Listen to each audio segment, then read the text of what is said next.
제가 먼저 올라온 이유는요, 오늘 아주 특별한 그런 순서를 좀 갖기 위해서입니다. 그동안에 제 기억으로는 26년 동안 저희 교회의 청지기 장로로서, 다른 교회로 말하면 당회원 장로죠. 당회원 시무장로로서 수고하신 우리 김두한 장로님 비롯해서 또 우리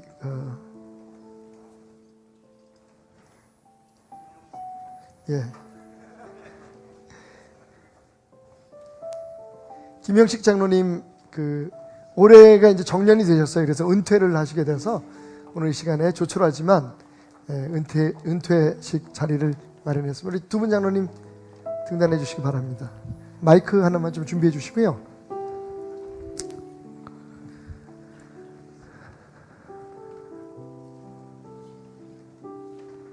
올라오시죠. 예.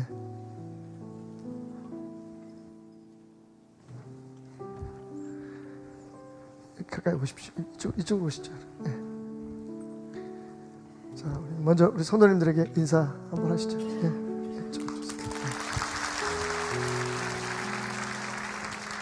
자, 우리 장로님부터 마이크 잡으시고요. 예. 예. 예. 아니 장로님 올해 몇 년째 되신 거죠? 그러니까 청지기 장로 하신 지가? 26년째. 예, 26년째 청지기 장로 하시고 이제 정년 65세가 되셔서 올해 은퇴하시게 되셨습니다. 우리 장로님 인사 말씀부터 먼저 듣고, 그리고 할렐루야. 안녕하세요. 은퇴하는 김두한 장로 인사 올립니다.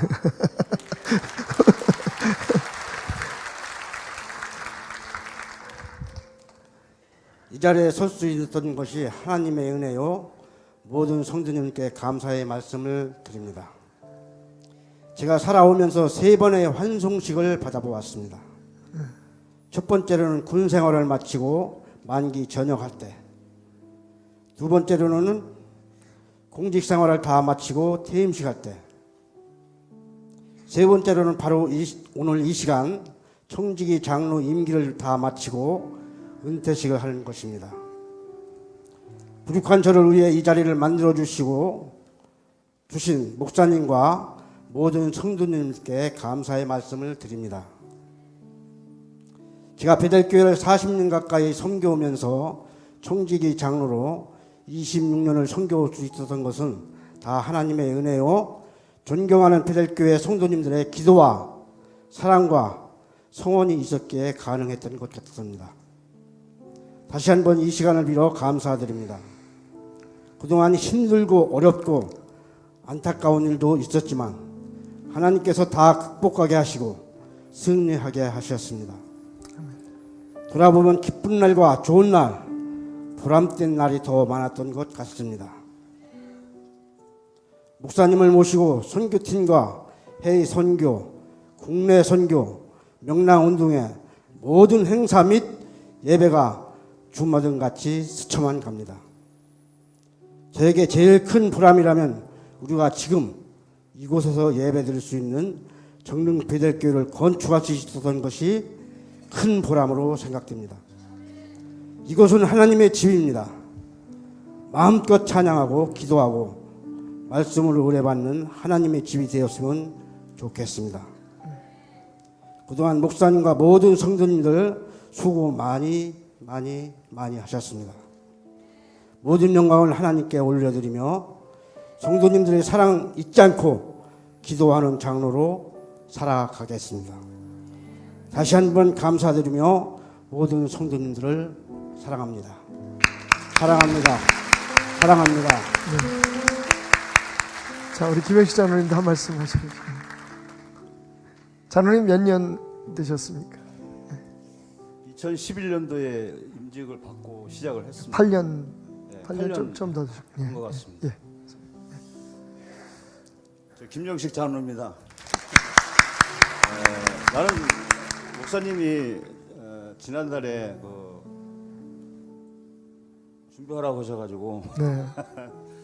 그냥 준비할 것이 없는 접니다. 그리고 교만할 줄은 몰라도 제가 그렇게 보실 줄 있었겠죠. 근데 저는 베델교회에 첫 마당을 디디면서 지금 이 자리에서 하는 게 너무나 감사하고 베델교회 마당을 첫 밟을 때 승질내고 돌아갔던 거 생각납니다. 그리고 담임 목사님한테 장로 임직을 받으며 끌어안고 울었던 것도 생각납니다. 그리고 지금 이 자리에서 이제 퇴임을 맞으면서 생각해 보니까 이제 참으로 작아져야 됐다는 것을 다시금 생각합니다. 그러면서 우리 옆에 김도환 장로가 계시지만 엄청 많이 서로 티격태격하면서 지금까지 왔습니다. 나이도 같고 또 비슷한 그 성품 때문에 많이 부딪혀 왔습니다. 그렇지만 지금도 저는 사랑하고 있어요. 제가 그 꼴을 다 봤어요. 제가. 근데 앞으로 참으로 우리 교회 베델교회를 건축할 때 토요일마다 와서 몸이 지치도록 청소도 많이 해봤습니다. 그러면서 계단에 주저앉아서 지친 몸을 저거 할 때 이 하나님의 집이 이렇게 헌신하고 봉사하는 사람들 손에 쥐어지는 게 참 그때 생각할 때 너무나 감사했고 지금에 생각해 보면 그때 그 시절이 너무 감사합니다. 지금 다시금 생각하지만 다시금 마음 먹지만 다시 작아져서 참으로 목사님 말씀대로 귀한 주님의 종은 아니더라도 한 구석에서 작은 일을 최선을 다해서 하겠습니다. 여러분 사랑하고 존경합니다. 감사합니다. 네. 우리 교회 시무장로님들이 뭐 다른 교회도 다 훌륭하지만 더 특별한 것은 아시다시피 올해도 있었지만 저희가 그 장로님들을 그 임기마다 2년에 한 번씩 저희가 그 제 신임을 묻습니다. 그러니까 우리 김도환 장로님 같은 경우는 26년이면 13번의 신임 투표를 다 거치셨다는 얘기고 우리 김영식 장로님도 좀 늦게 장로님이 되셨습니다. 그런 이유가 있어. 내가 오늘 알았네. 교회 와서 승질 냈다는 얘기 처음 들어봤는데 처음에 이 교회 아니다 생각하셨었나 봐요. 근데 결국 장로님 하셔서 누구보다도 열심히 섬겨주셨는데 우리 장로님들도 8년 되셨으니까 최소한 4번 정도의 신임 투표를 거치고 우리 교회의 귀한 일꾼으로 또 교회 성도들의 대표로서 이렇게 일을 해주셨습니다. 이 자리를 빌어서 우리가 뭐 거창하고 뭐 대단한 그런 퇴임식은 아니지만 이렇게 조촐하게 준비할 수 있었던 건 지금 장로님들이 말씀하신 것처럼 장로님들이 아주 떠나는 거 아니고 이제 그 사역 장로로서 저희 교회는 이제 사역 장로 시스템이 있는데 시무 장로가 아니더라도 당신들이 맡은 그것에서 열심히 일하시는 그런 책임을 담당하시는 그런 사역 장로로서 일하실 것을 우리가 알기 때문에 그동안에 수고하신 것에 대한 우리가 감사를 표하면서 오늘 조촐하게 이 자리를 우리가 기념하려고 합니다. 먼저 김도환 장로님 앞으로 나오시면 감사하겠습니다.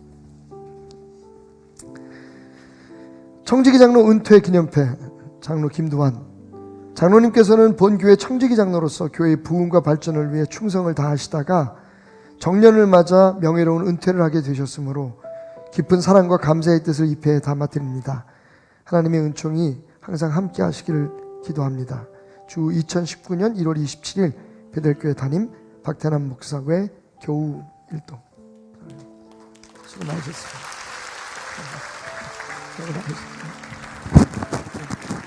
고생 많으셨습니다.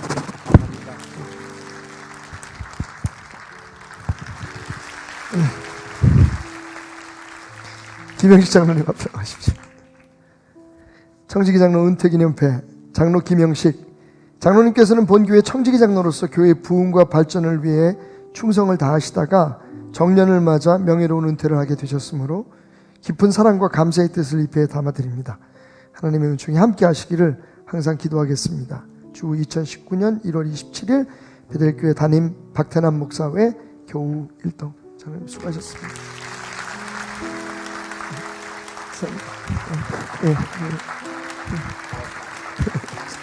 애쓰셨습니다. 다시 한번 우리 두 분 장로님께 뜨거운 박수로 감사합니다.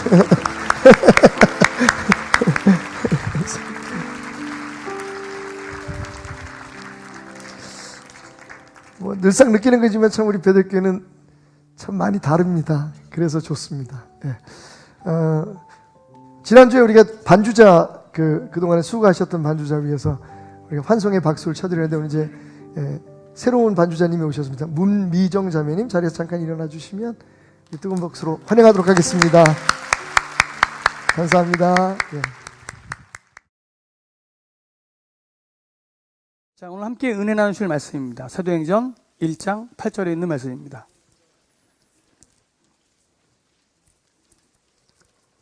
사도행전 1장 8절입니다. 봉독해 드리겠습니다. 오직 성령이 너희에게 임하시면 너희가 권능을 받고 예루살렘과 온 유대와 사마리아와 땅끝까지 이르러 내 증인이 되리라 하시니라. 아멘. 예, 지난주에 우리가 바피츠 목사님과 함께 예배를 드렸습니다. 예배를 마치고 떠나시면서 바피츠 목사님께서 제게 남기신 말씀. 내가 방문한 대한민국의 모든 교회 가운데 베델교회가 가장 골 때리는 교회였습니다. 죄송합니다. 영어로 골 때리는 교회로. The most unconventional church. 가장 파격적인 교회였습니다. 라고 이야기를 하면서 Josh, 저보다 5살이 위세요. Josh, you're awesome. 너 정말 대단해. 라고 말을 하고 가셨습니다. 그래서 제가 가지고 난 후에 생각해 봤어요. 우리 교회가 그렇게 파격적인가? 여러분 어떻게 생각하십니까? 파격이라고 하는 것은 격을 깬다는 얘기잖아요. 그동안의 모든 전통과 그리고 우리가 생각하고 있던 우리 생각 속의 그 틀을 벗어난다. 파격. unconventional 혹은 special 이런 단어로 표현될 수 있는 파격. 그런데 사실 가만히 생각해 보면 이 교회의 머리 되신 예수님이 얼마나 파격적인 분이셨는지 우리가 그것을 안다면 베델교회는 절대로 파격적인 교회가 아닙니다. 베델교회는 오히려 진부한 교회일 겁니다. 예수님을 닮은. 오늘 제가 여러분에게 정말 우리의 생각과는 좀 다른 몇 개의 교회를 소개해 드리려고 합니다.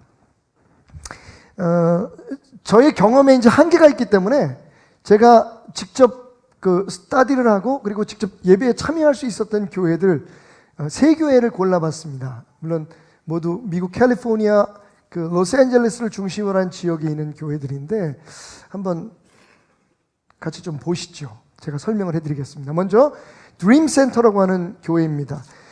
누군가 목사님 제가 미국에 가는데 미국에 가서 꼭 한번 방문하고 싶은 교회가 있다면 어떤 교회를 갔으면 좋겠습니까? 라고 물어보면 제가 제일 먼저 얘기하는 교회, 지금은요, 예전에는 안 그랬는데 옛날에는 새들백, 윌로우 크릭 이런 얘기를 했는데 지금은 이 교회는 꼭 가보십시오라고 말하는 교회가 바로 이 드림 처치입니다. 이 교회는 1994년에 갓 20살이 된 매튜 바넷이라고 하는 한 젊은이가 아리조나에서 살고 있다가 갑자기 로스앤젤레스에 가라고 하는 주님의 음성을 듣습니다. 그래서 처음 이분이 어디로 왔냐면 미국에 성령의 부흥 운동이 일어났던 아주사 거리라는 곳이 있습니다. 거기에 있는 베델 템플, 미국 성령의 역사가 처음 일어났던 그 교회 베델 템플이라고 하는 곳에 가서 사역을 시작했는데 가보니까 옛날에 그 뜨거웠던 성령의 역사나 불의 역사는 다 사라져버리고 거기 20명 남짓의 노인들만 머물고 있었습니다. 눈물로 기도하다가 하나님께서 그를 이끄신 곳이 LA 다운타운에 있는 에코팍이라는 곳입니다.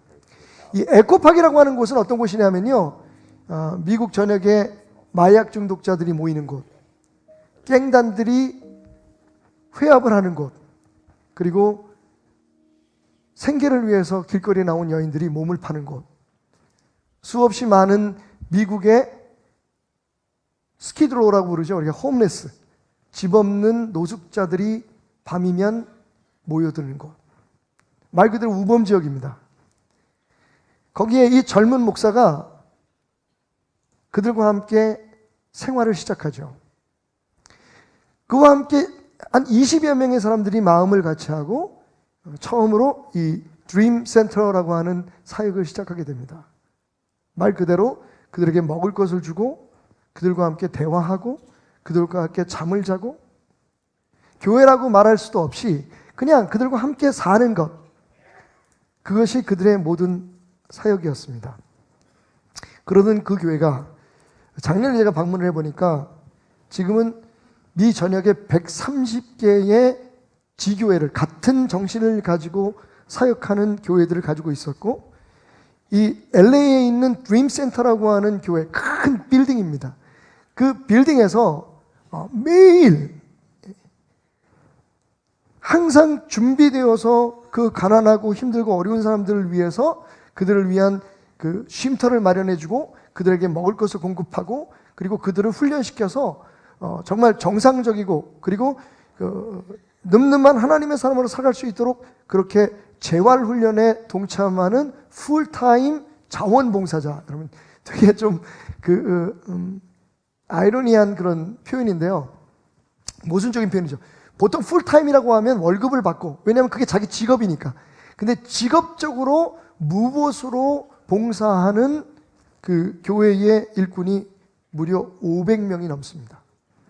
이 사람들이 매일 와서 하는 일이 뭐냐 하면 길거리에 나가서 어려운 사람들 돕고 마약 중독자들에게 먹을 걸 주고 길거리 여성들을 복음을 전해서 주님께 돌아오게 하는 일들을 하고 있다는 거죠. 자발적으로죠.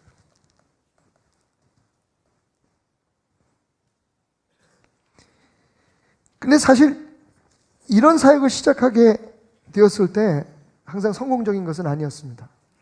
그렇게 처음에 어려운 사람들을 돕다가 보니까 함께 그 사역을 시작했던 20명의 사람들이 전부 다 중간에 기법을 하고 기권을 하고 다 흩어져 버린 거예요. 한계가 있는 거죠. 그 사람들을 계속 도와주려면 리소스가 있어야 되는데 누가 헌금도 안 하고 돕는 사람도 없고 그저 한 패기 넘치는 젊은이 하나가 예수에게 미쳐서 그 어려운 사람들과 함께 생활한다 정도로만 사람들은 이해하고 있었습니다. 하나님께 눈물로 기도했답니다. 그때 하나님께서 이 매튜 바넷에게 주신 말씀이 이랬대요. 네가 지금 아무도 원하지 않는 사람들에게 내 사랑으로 다가간다면 나는 너에게 이 세상 모든 사람이 원하는 사람들을 보내주겠다. 놀랍게도 그 사역이 알려지면서 그 외롭게 혼자 하던 사역이 알려지면서 헐리우드의 영화 배우들이 그리고 여러분 잘 아시는 그 로스앤젤레스 베버리 힐즈의 부자들이 그 일에 팔을 걷고 동참하기 시작하면서 지금의 드림 센터라고 하는 큰 교회를 만들었습니다. 2015년 한 해 동안 길거리에서 아버지, 엄마, 자녀들이 같이 생활하는 집 없는 가정 30가정에게 집을 제공해주고 그들이 스스로 살 수 있는 직업을 마련해 줍니다. 926명이 함께 모여서 하룻밤 잠을 자고 새끼 밥을 먹을 수 있는 쉘터를 교회가 운영합니다. 1000명입니다. 1000명. 1000명을 매일 먹이는 거예요. 그 사람들이 잠을 잘 수 있는 시설을 만들어 놓고 500명의 자원봉사자들이 그들을 위해서 케어해 주는 거죠. 빨래도 해주고 또 어디서 남들이 입던 옷이 있으면 갖다 걷어서 입혀주고 아이들은 아이들대로 교육을 하고 어른은 어른대로 재활을 해서 예수의 말씀으로 새롭게 세워서 그렇게 30가정이 정상적인 가정으로 살아갈 수 있도록 만들어줬다는 겁니다. 지금도 그런 재활훈련, 하나님의 말씀과 또 여러 가지의 프로그램 속에서 재활훈련을 받고 있는 사람이 1459명입니다. 그 교회에서 매일 1459명에게 삶이 무엇인지, 왜 우리가 이 세상을 살아야 하는지에 대해서 훈련하고 예수의 사랑을 가르친다고 합니다. 한 달에 그 LA 전 지역에 쏟아놓는 음식물, 그들이 먹을 수 있도록 도는 게 735만 7,535파운드. 1파운드가 0.435 점점점점 이렇게 내려가기 때문에 이 정도면 킬로그램으로 따지면 아마 한 300kg 정도? 매달 300kg의 음식물을 길거리에 있는 사람들을 위해서 제공합니다. 재밌는 거 한 가지. 이 교회 홈페이지에 들어가면 예배 드리는 모습이 안 나옵니다. 찾아볼 수가 없어요. 그럼 그 교회는 예배를 안 드릴까요? 아닙니다. 이 땅에 있는 어떤 교회보다도 뜨겁고 은혜로운 예배를 드리지만 그들은 자신들이 예배 드리는 것을 사람들에게 보여주지 않습니다. 그럼 무엇을 보여주느냐? 지금 말씀드린 것처럼 아까 여러분들이 화면에서 본 것처럼 홈페이지에서 따온 거거든요. 이 교회 홈페이지에 들어가면 여러분들 이 영상을 보게 될 겁니다. 어려운 사람들을 돕고 길거리에서 불쌍한 사람들에게 옷을 입히고 그들에게 잠자리, 깨끗한 잠자리를 마련해주고 우리 교회는 이렇게 섬기고 있습니다를 보여주고 있습니다. 드림처치였습니다. 이 교회는 지역사회를 섬기는 교회다라고 우리가 규정할 수 있겠습니다. 두 번째 교회는 우리 한국 사람들에게는 잘못 더 관심을 갖게 하는 교회입니다. 이 교회 이름이 뉴시티 처치입니다. 정확한 이름은 뉴시티 처치 오브 LA. 그러니까 LA 뉴시티 처치라고 부르는데 왜 이 교회가 우리에게 더 깊은 관심을 갖게 하냐면 이 교회의 담임 목사님이 한국인 2세십니다. 재밌는 그 이력을 가지고 있어요. 이름이 케빈 하라고 하는 목사님인데 하시지만에 하나님과 종씨십니다. 이분이 꽤 공부를 잘했어요.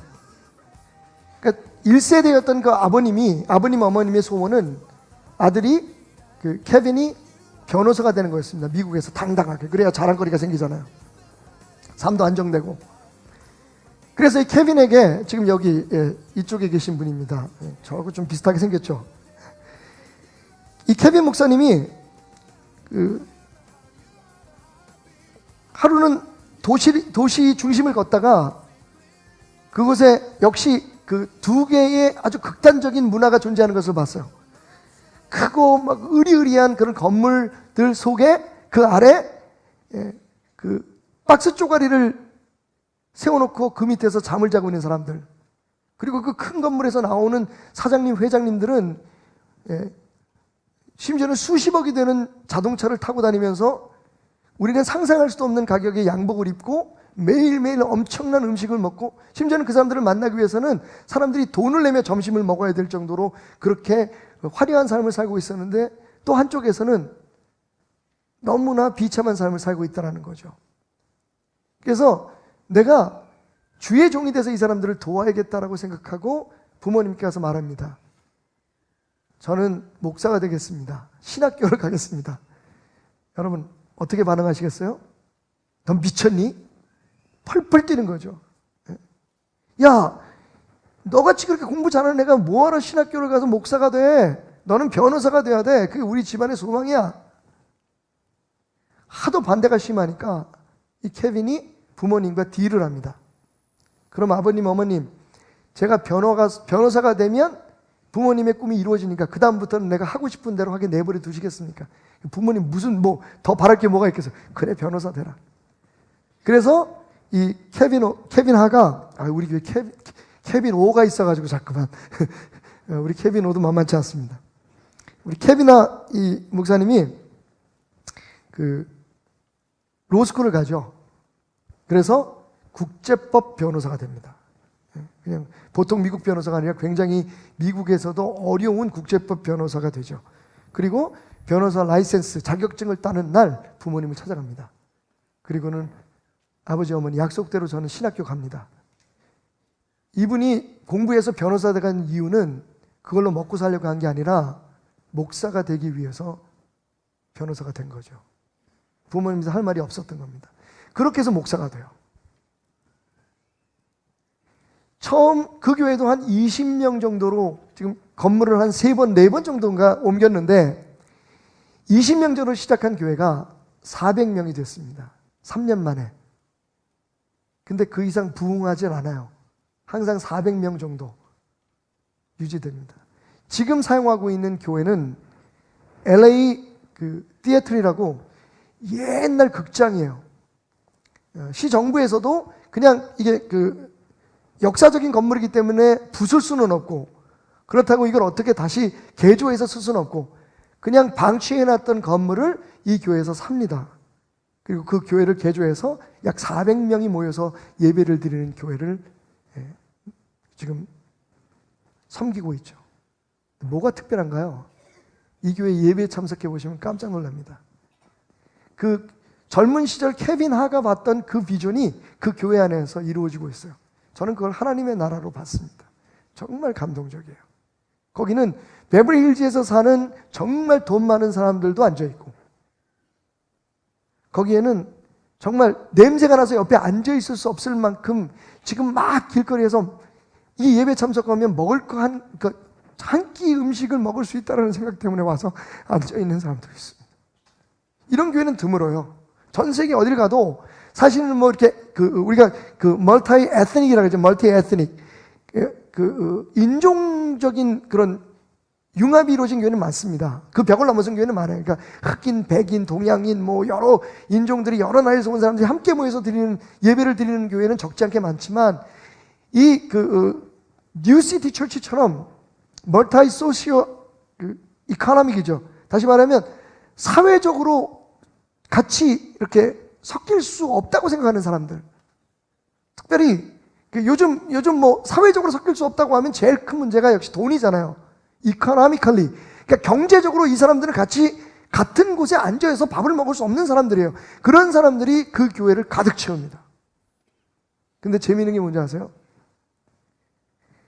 그 예배 시간마다 간증이 있는데, 여러분, 그 길거리에서 사는 사람이 내가 이렇게 타락하고 이렇게 죽을 병에 걸리고 이렇게 살다가 예수님을 만나서 살 길을 얻었습니다, 이런 간증을 하는 게 아니라, 베버리힐즈에서 사는 사람이 미국의 유수한 기업의 회장이, 그리고 얼굴만 봐도 누군지 알만한 영화배우가 강단에 서서 나 가질 거 다 가져먹고 누릴 거 다 누려봤는데 내 인생은 이렇게 망가졌습니다.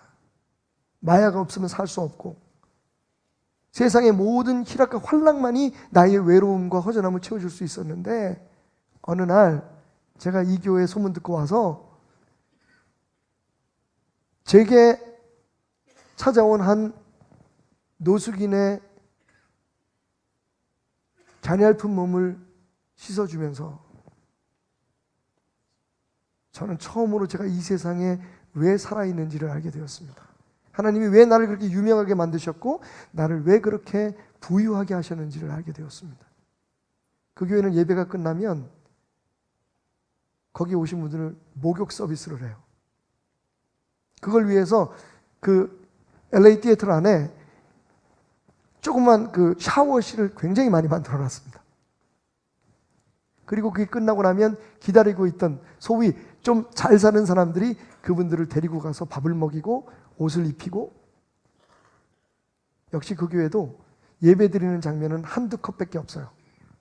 모두가 다 조그만 소그룹으로 모여서 삶을 나누고, 그리고 그 어려운 사람들을 부둥켜 안고 우는 장면들.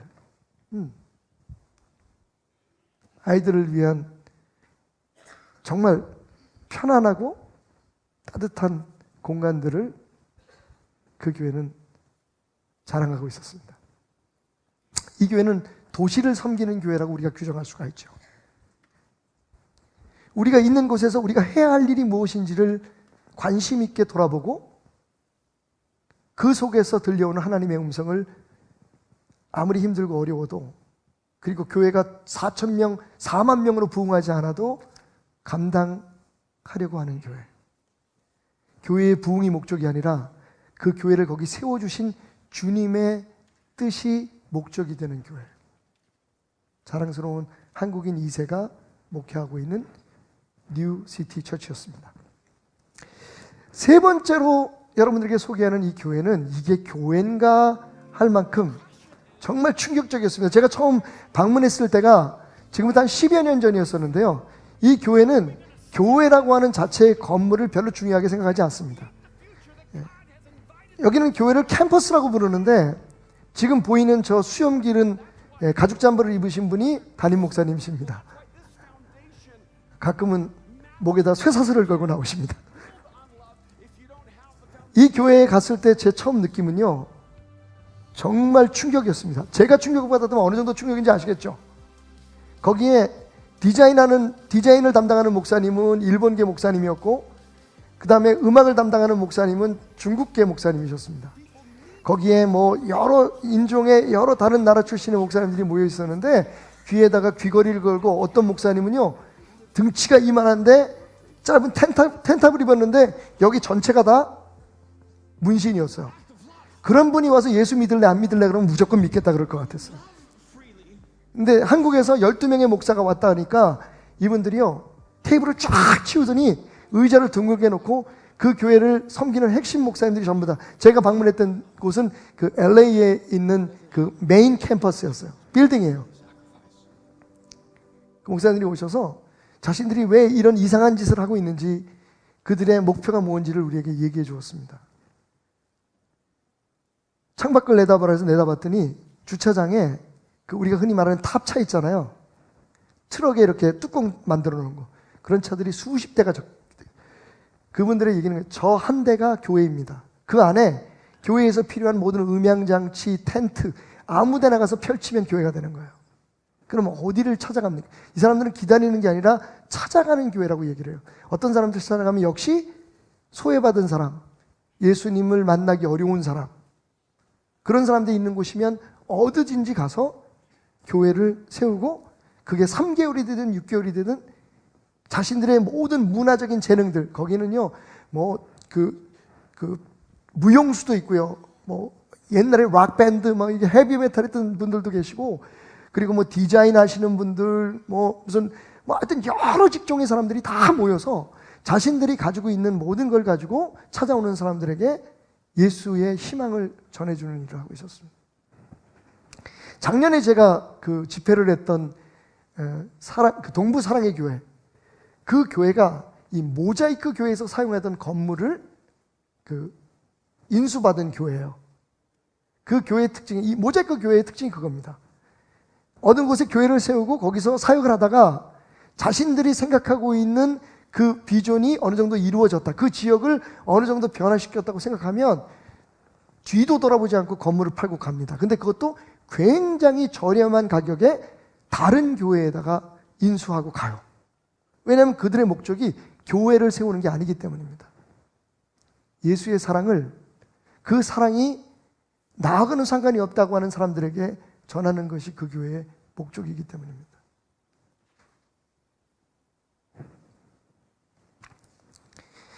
이 세 교회를 여러분에게 소개하면서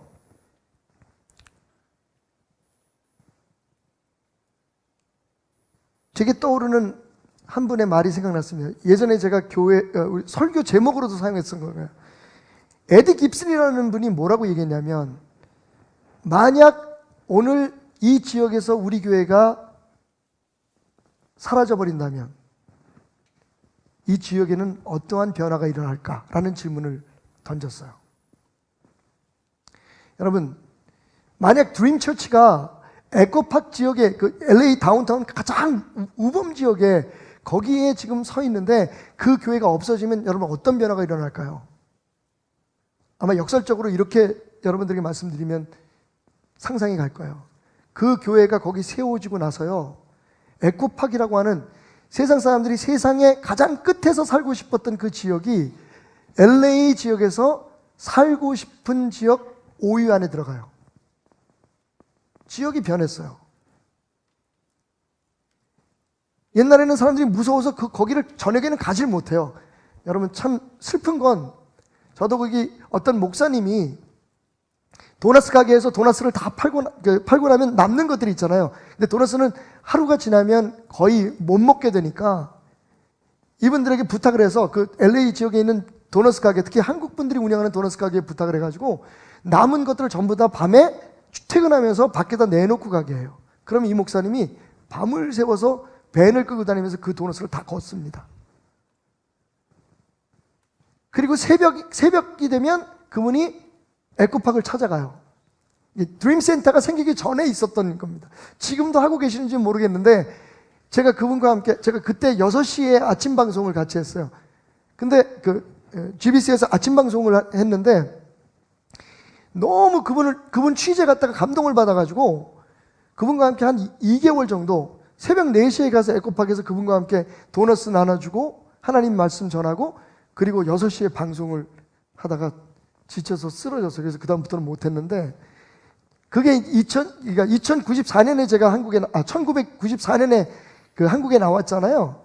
바로 그때 이 드림 처치가 거기 세워졌어요. 드림 센터가 세워졌어요. 조금만 더 했으면 같이 만날 수도 있었을지 모르는데 이분이 양말, 옷가지, 수건 이런 것들을 가져가서 아침에 도나스와 밀크를 나눠주면서 그분들에게 요한복음 3장 16절을 외우게 합니다. 그리고 그 냄새나고 더러운 사람들을 안아주고 기도를 해줘요. 한국분이에요. 저는 그냥 아침에 취재하러 나갔다가 그분 취재하려면 새벽에 가야 돼요. 그래서 툭툭하고 갔다가 너무 감동을 받은 거예요. 제 교회를 위해서 얼마나 열심히 사역을 했는데요, 제가. 근데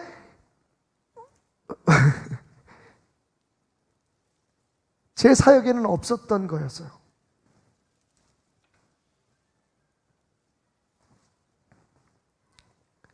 근데 그곳에 이 드림 센터가 세워지면서 여러분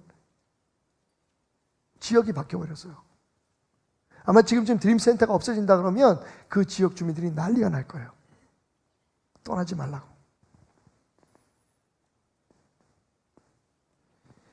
조지 부시 대통령이 재임 시절에 LA를 방문한 적이 있었는데 일부러 자기가 원해서 그 교회를 찾아갑니다. 그리고 자청해서 방송을 하죠. 미국 전역에 있는 모든 교회들이 이 드림 센터의 정신을 본받았으면 좋겠다고. 여러분, 만약에 제가 여러분들에게 소개해드렸던 이 뉴시티 처치가 없어진다면, 케빈 하 목사님이 그 목회하는 그 교회가 없어진다면 같이 사는 듯 서로 담을 쌓고 사는 베버리 힐즈의 그 부자들과 저 산타모니카 비치의 그 가난한 집 없는 노숙자들이 한 곳에 모여서 예배드릴 수 있는 교회는 더 이상 미국에도 존재하지 않게 됩니다. 질문은 당연히 우리에게 던져지죠. 베델교회가 이 지역에서 없어지면 뭐가 달라질까?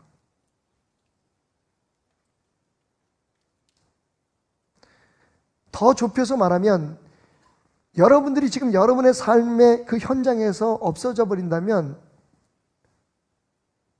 얼마나 많은 사람들이 여러분들의 삶 속에서 풍겨나오던 그 예수의 사랑이 아쉬워서 울게 될까요?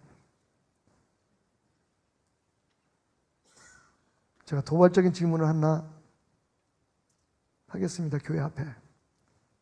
한국에 있는 모든 교회들이 없어진다면 한국 사회는 어떻게 될까요? 아마 몇 개 언론사는 굶어 죽을 거예요. 교회 씹으면서 먹고 사니까. 근데 그 외에 무슨 변화가 있을까요? 제가 이렇게 얘기하면 어떤 분들은 우리의 눈으로 저에게 이렇게 말씀하십니다. 목사님 너무 부정적이세요. 여러분, 제가 아는 예수 안에서의 희망은 부정에서부터 옵니다. 우리가 우리의 힘으로 뭘 할 수 있으면 주님이 왜 필요하겠습니까? 여러분, 대한민국에서 교회들이 다 없어진다면 어떤 변화가 일어날까요, 여러분? 이 사회가 망할까요?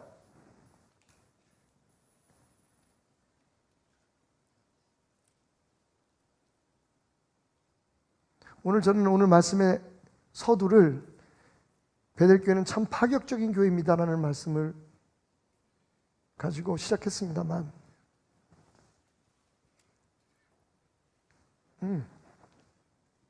아직 멀었습니다.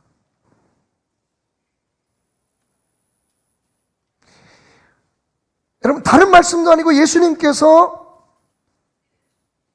부활하셔서 하늘로 가시기 전에 마지막으로 남기신 말씀이에요. 다른 건 다 잊어버려도 이 말씀은 우리가 절대로 잊어버리면 안 됩니다. 사도행전 1장 8절 말씀이에요.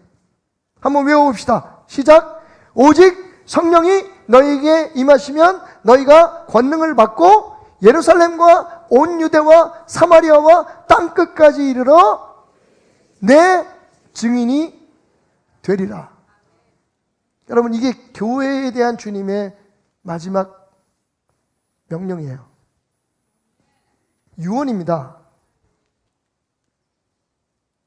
평생 살면서 우리가 부모님들이 우리에게 남긴 말들은 잘 기억하지 못할지 모르지만 마지막으로 인생 다 마치고 사랑하는 자녀들에게 가족들에게 남긴 아버지의 마지막 유언이 있다면 그걸 우리가 잊으면 안 되잖아요. 그죠? 잊혀지지도 않을 거고.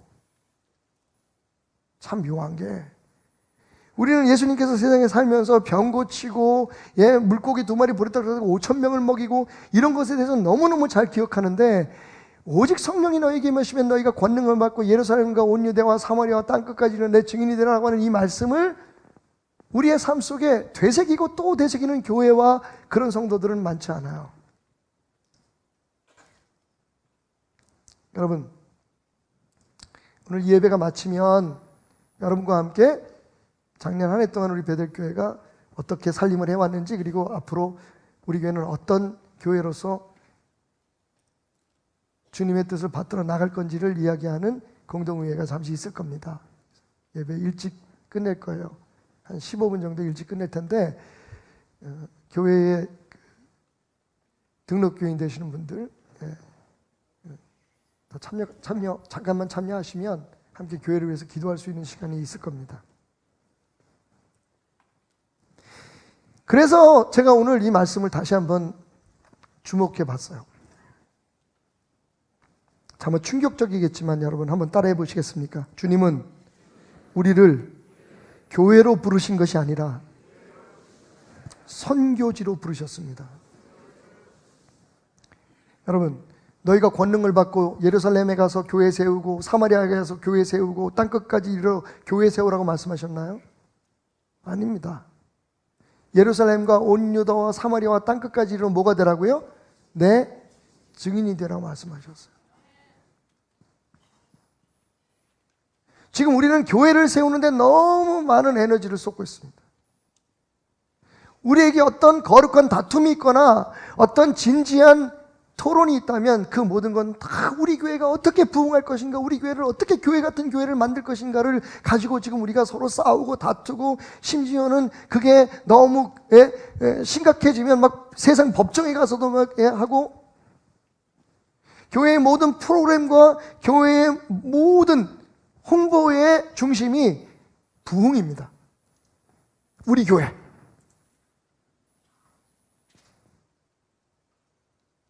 안타깝습니다. 우리는 교회를 넘어서야 합니다. 주님이 우리를 부른 게 교회에 부르신 게 아니에요.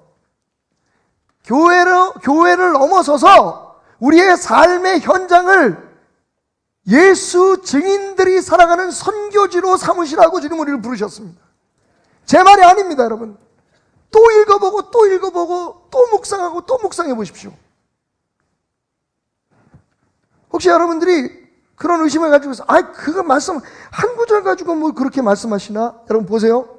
마태복음 28장 18절에서 20절.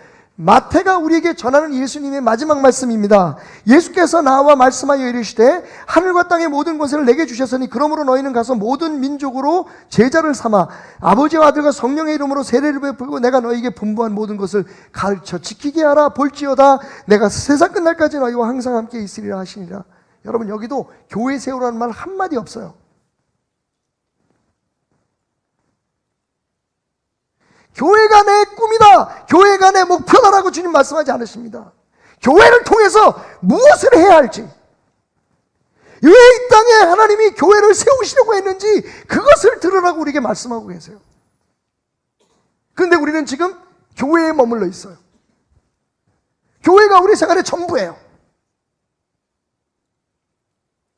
교회 생활 잘하면 복받고 교회 생활 잘하면 우리가 하나님께로부터 받고 싶은 것을 받는 거예요. 이 말씀을 준비하는 어느 날 지난 금요일입니다. 이 지역에 뭐 행사가 있어가지고 제가 선교 담당하는 이상고 목사와 함께 참여했습니다. 일부 예배를 마치고 그 선교단체의 보고를 듣고 난 후에 그 옆에 교육관에 마련된 식당에서 식사가 있다고 교회 관계자들이 저희를 식당으로 인도했습니다. 한 계단을 올라가면서 15년 전만 해도 20년 전만 해도 제가 별로 그렇게 감흥을 못 느꼈을 텐데 마음이 아팠습니다. 한 계단 올라가니까 축복받자, 두 계단 올라가니까 성공하자, 세 계단 올라가니까 부자 되자. 도대체 이게 뭐지? 여러분 정말 죄송한 건 제가 15년 전, 20년 전만 해도 우리 교회도 그거 붙여야겠다 생각했을지도 몰라요.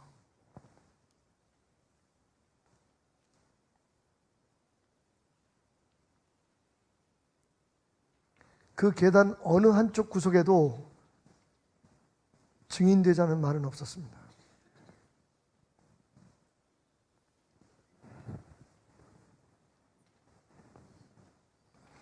여러분, 주님은 우리를 교인으로 부르지 않으셨습니다. 증인으로 부르셨습니다. 우리를 종교인으로 부른 게 아니라 예수를 증언하는 사람들로, 우리의 삶으로 보여주는 사람들로 불렀다는 거예요.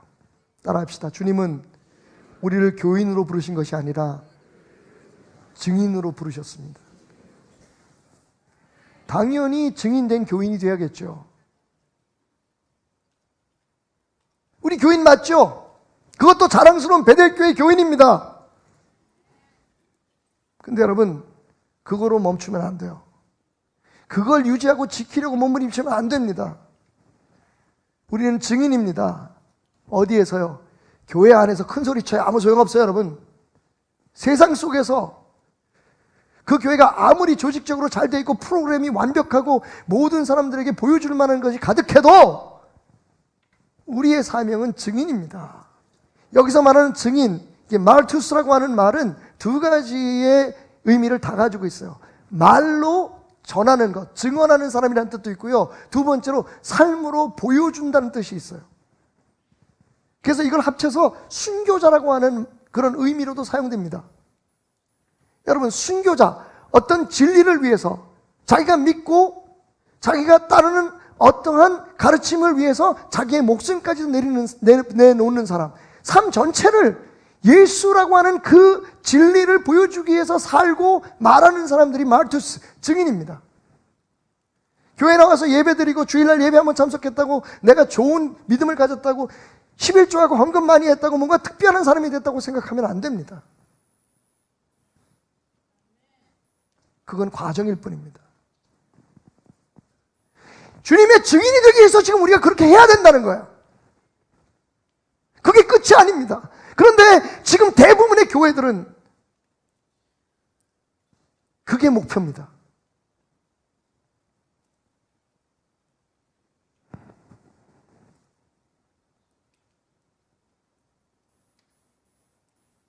저는 오늘 말씀에서 세 번째 이런 깨달음을 가졌습니다. 교회는 그럼 뭐냐?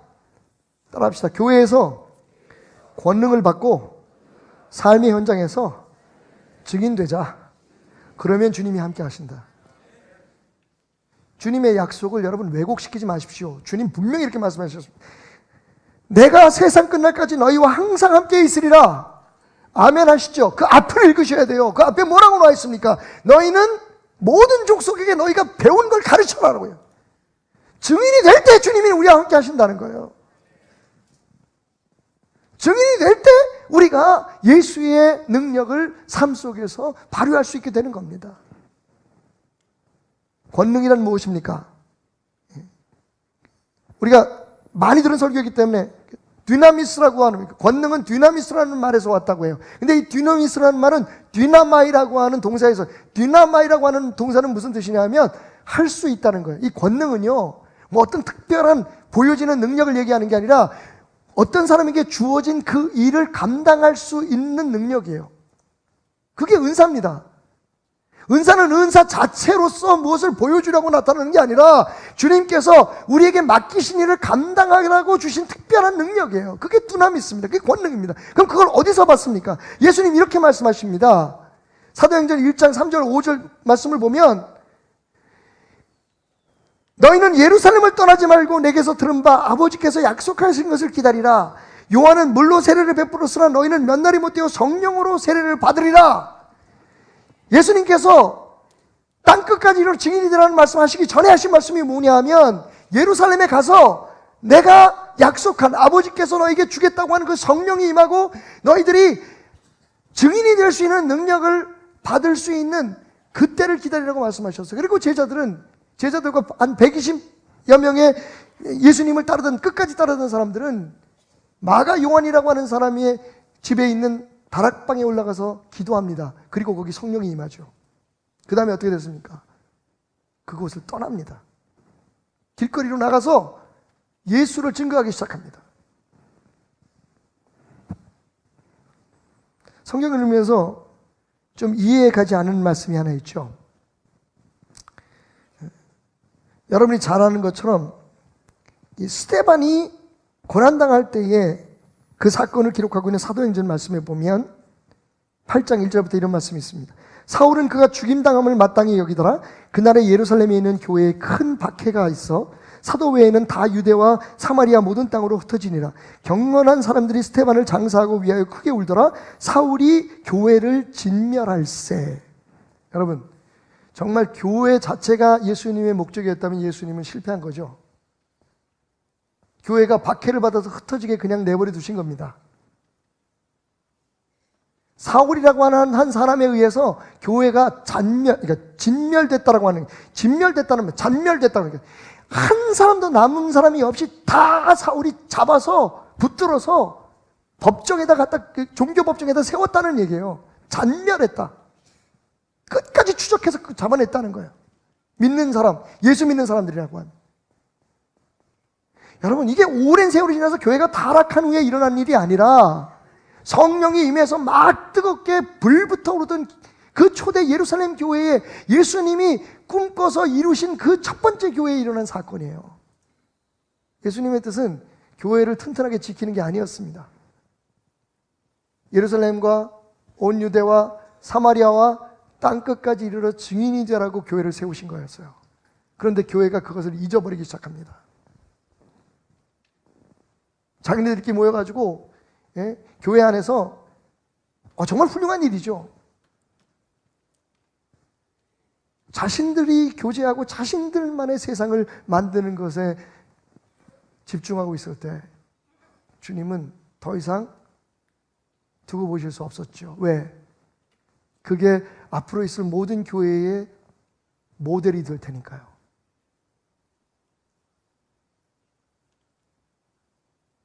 여러분, 이제 교회 밖으로 나가십시오. 여러분의 사역지는 여기 아닙니다. 여러분의 사역지는 여러분의 가정이고 여러분의 직장입니다. 교회에서 여러분들이 얼마나 교리를 많이 알고 여러분들이 교회에서 아무리 옳은 주장을 해도 여러분의 사역지는 여기 아닙니다. 이제 교회를 떠나십시오. 실수했다.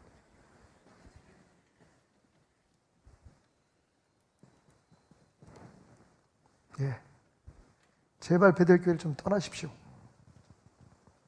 어떤 분들 그런 생각이, 오늘 응답받았다. 그렇지 않아서 내가 교회를 옮길까 말까 했는데 목사님이 떠나라 그랬다.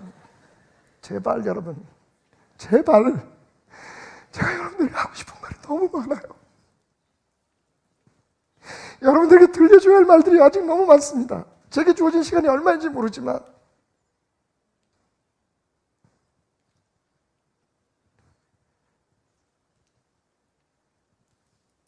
여러분의 사역지가 세상이라는 거예요. 여기서 큰 소리 치고 잘 믿는다는 그거 아무리 과시해봤자 여러분 주님 기뻐하지 않으십니다. 여러분 아내에게 잘하세요. 주님을 섬기듯 섬기세요. 남편을 여러분 받들고 축복하세요. 그게 여러분의 삶의 예배가 되어야 됩니다. 제발 교회 때문에 집에서 싸우지 마세요.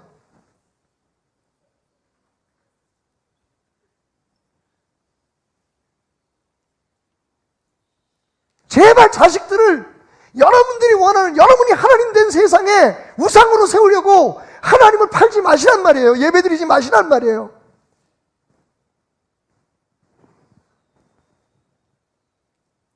그 생각이 바뀌지 않으면 우린 진정한 하나님 나라의 인싸 될 수 없습니다. 인사이더가 될 수가 없어요. 제가 이런 말을 쓰면 안 되는데. 못 알아듣는 분이 90%인데.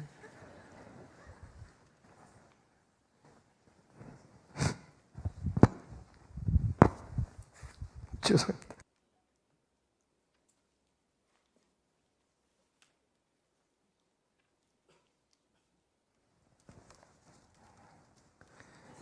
여러분 사도행전 1장 8절의 말씀을 저는 오늘 다시 한번 여러분과 묵상했습니다. 여기서 권능 받으세요. 여기서 하나님을 만나세요. 여러분이 세상에서 그리고 여러분이 지금 하려고 하는데 잘 안 되는 일들이 있잖아요. 그런 일들을 감당할 수 있는 능력을 여기서 받으셔야 돼요. 말씀에서 기도하면서. 다른 건 좀 덜 신경 쓰셔도 돼요. 저도 덜 신경, 제가 담임 목사됨에 대한 관리를 덜 신경 쓸게요. 그게 제가 여기 서 있는 목적이 아니기 때문에 그래요. 여러분의 삶의 현장에서 예수 그리스도를 나타내는 것이 우리의 부르심의 목적이라는 걸 잊지 않았으면 좋겠어요.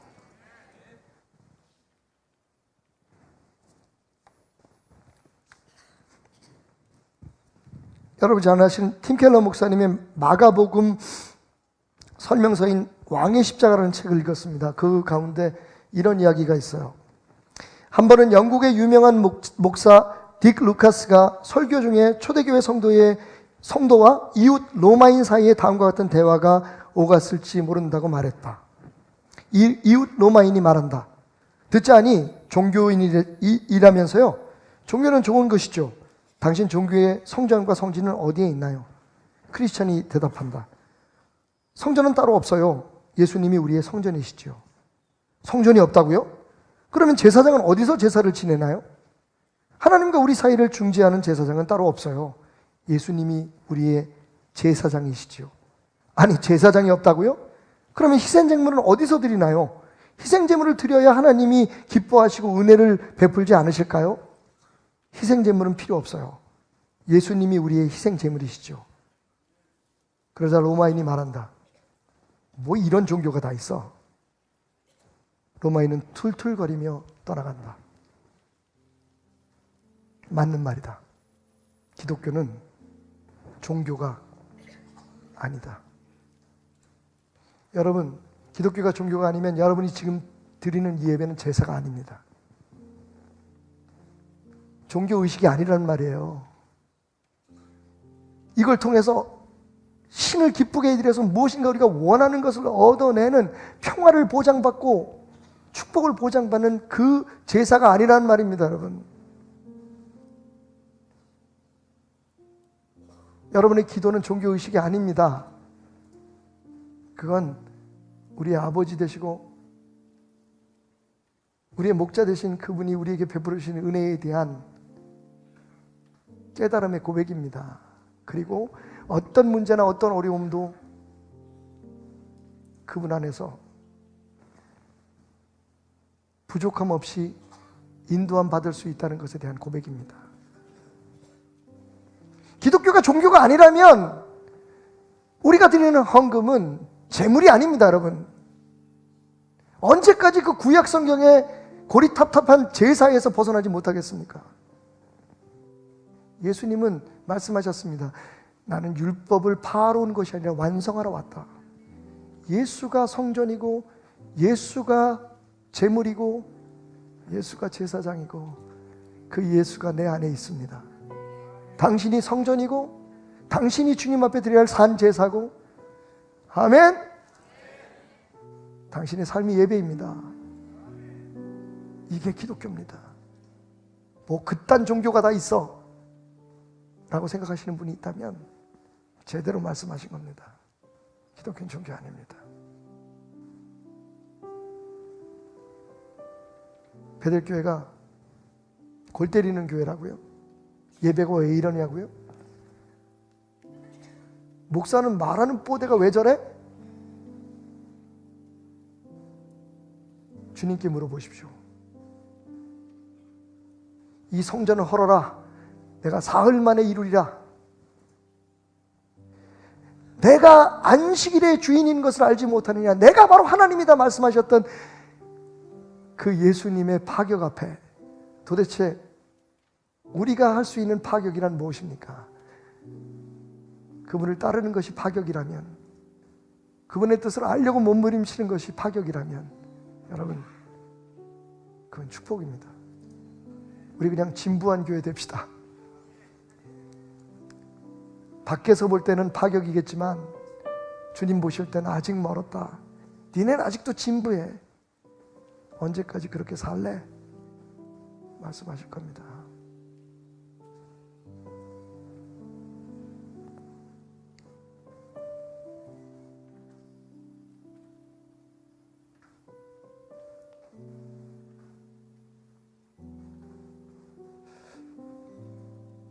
기도합시다. 주님, 우리가 그렇게 주님의 뜻을 깊이 알아 주의 뜻을 이루어지는 교회, 그런 삶의 주인공들 되게 하소서.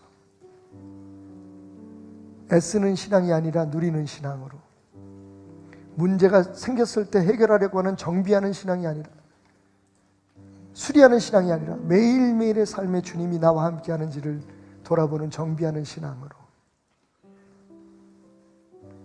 필요할 때만 주님을 찾아가는 신앙이 아니라 늘상 주님께 붙어있는 신앙으로 주님을 후련하게 해드리는 교회로 서게 하소서.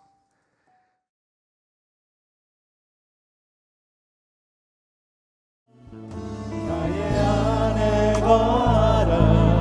나는 내 하나님이니 모든 환난 가운데 너를 지키는 자라. 두려워하지 말라. 내가 널 도와주리니 놀라지 말라. 내 손 잡아주리라. 내가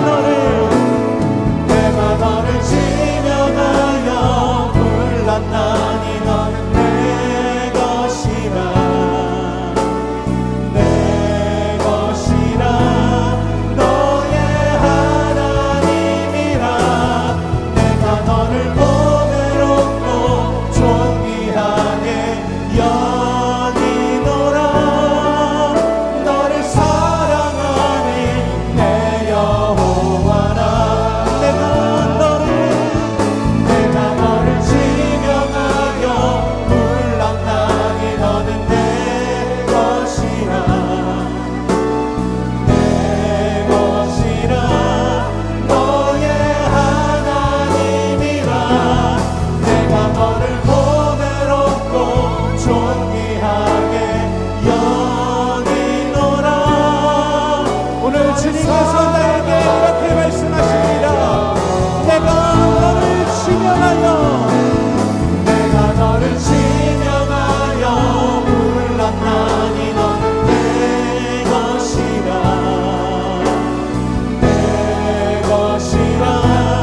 너의 하나님이라. 내가 너를 보배롭고 존귀하게 여기노라. 너를 사랑하니. 우리 마지막으로 한 번 더 찬양하며 나아갑니다. 내가 너를 지명하여 불렀나니 너는 내 것이라. 내 것이라. 내 것이라. 너의 하나님이라. 내가 너를 보배롭고 존귀하게 여기노라. 너를 사랑하는 내 여호와. 너를 사랑하는 내 여호와라. 너를 사랑하는 내 여호와라. 할렐루야. 나를 지명하여 불러주신 주님 앞에 감사하며 나아갑니다. 오늘도 이 시간 함께 하실 주님을 찬양합니다.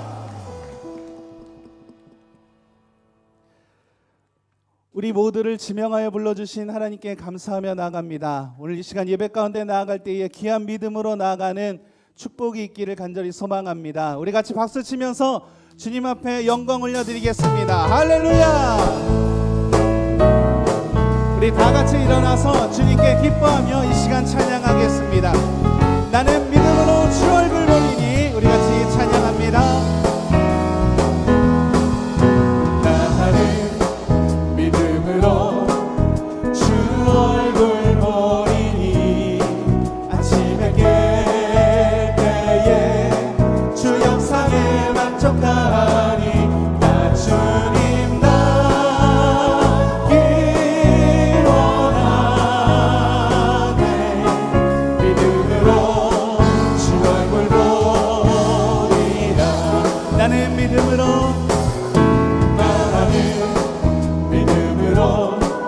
주 얼굴 보리니. 아침에 깰 때에 주 영상에 만족하리. 나 주님 닮기 원하네. 믿음으로 주 얼굴 보리니. 우리 한 번 더 선포합니다. 나는 믿음으로 주 얼굴 보리니. 아침에 깰 때에 주 영상에 만족하니. 나 주님 닮기 원하네. 믿음으로 주 얼굴. 우리 한 번 더 주님의 이름을 자랑합니다. 나는 믿음으로 주 얼굴 보리니. 아침에 깰 때에 주 영상에 만족하니. 나 주님 닮기 원하네. 믿음으로 주 얼굴 보리니. 오늘도 나 주님 닮기 원하네.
이것이 나의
소망합니다. 할렐루야.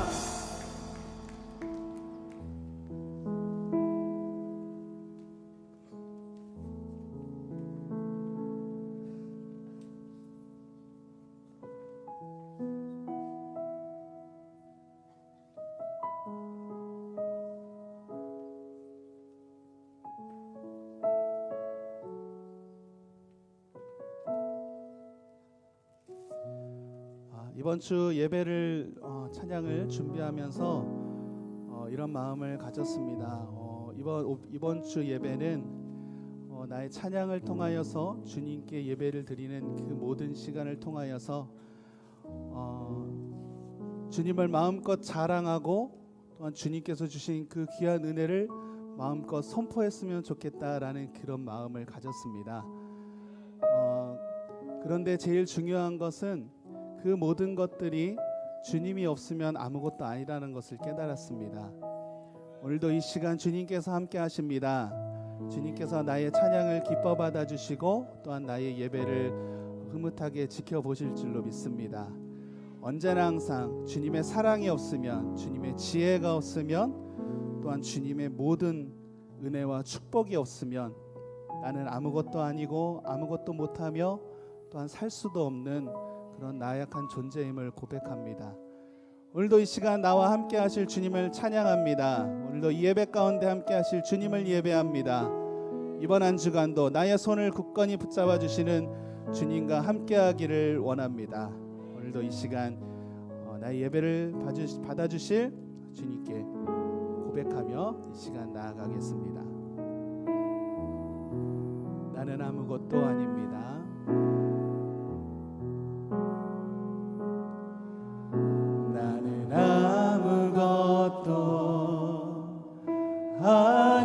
아닙니다. 주님의 사랑이 없으면 나는 아무것도 모릅니다.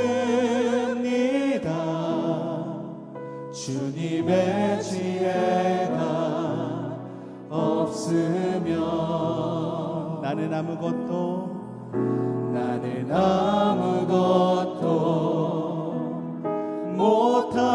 못합니다. 주님의 능력이 없으면 나는 한순간도 못 삽니다. 주님의 생명이 없으면 이제 내가 사는 것 아니요 그리스도 내 안에 사시니 오직 그의 생명이 나의 생명 나의 모든 날들도 주의 것 나는 오직 한 분 바랍니다. 나의 아버지 나의 구원 나의 주 우리 한 번 더 고백하겠습니다. 나는 아무것도 아닙니다. 주님의 사랑이 없으면 나는 아무것도 모릅니다. 주님의 지혜가 없으면 나는 아무것도 못합니다. 나는 아무것도 못합니다. 주님의 능력이 없으면 나는 한순간도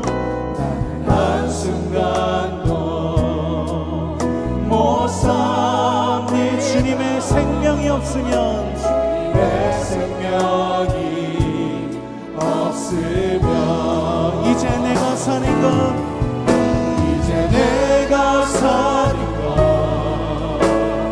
아니요 그리스도 내 안에 사시니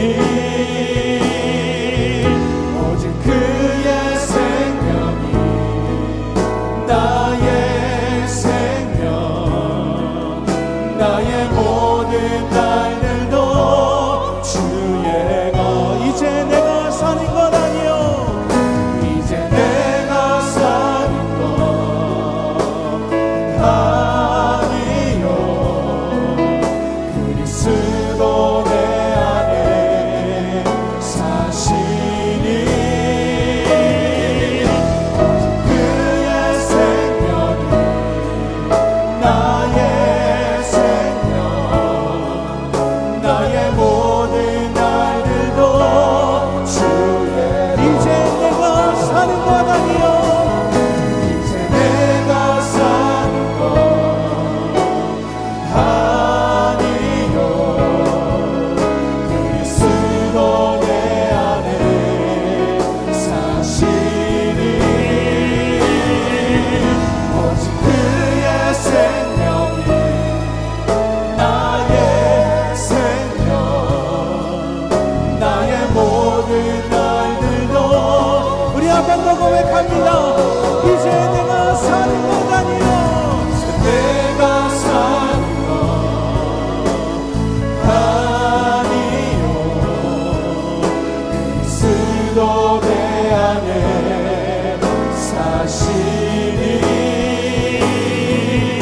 오직 그의 생명이 나의 생명 나의 모든 날들도 우리 마지막으로 한 번 더 고백하며 이제 내가 사는 것 이제 내가 사는 것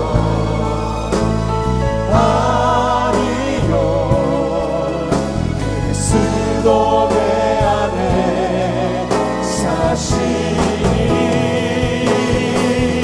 오직 그의 생명이 나의 생명 나의 모든 날들도 주의 것 나는 오직